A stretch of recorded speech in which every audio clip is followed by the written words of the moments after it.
L'Observatori de Salut. There are a lot of things we already know, such as poorer girls are 4 times as likely to suffer from a serious illness. The mental health service is used 10 times more frequently by the people with the least resources. And we also have data about other inequalities linked to educational level, gender, health and well-being, and environmental conditions, among others.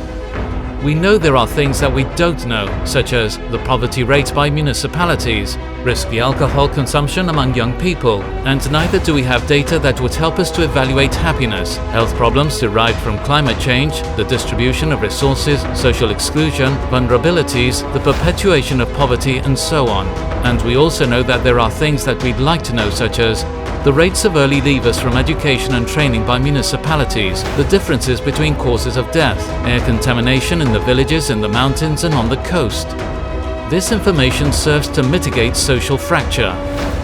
Salut understands that health and well-being come under human rights, which are essential prerequisites for any democratic and socially just society.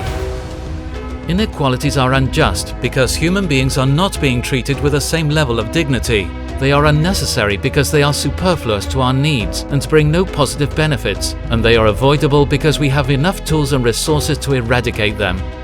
Inequalities and alongside them social exclusion become normalized and forgotten.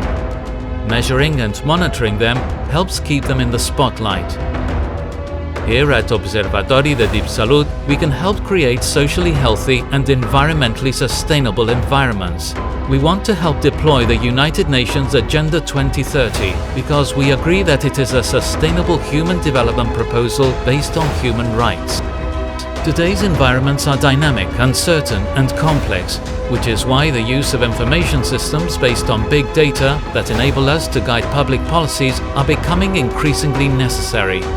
That's why Observatori de Salut is committed to provide the citizens and social agents of the region of Girona with useful, quality information with the aim of promoting commitment to health, sustainable human development, equal opportunities, and the common good.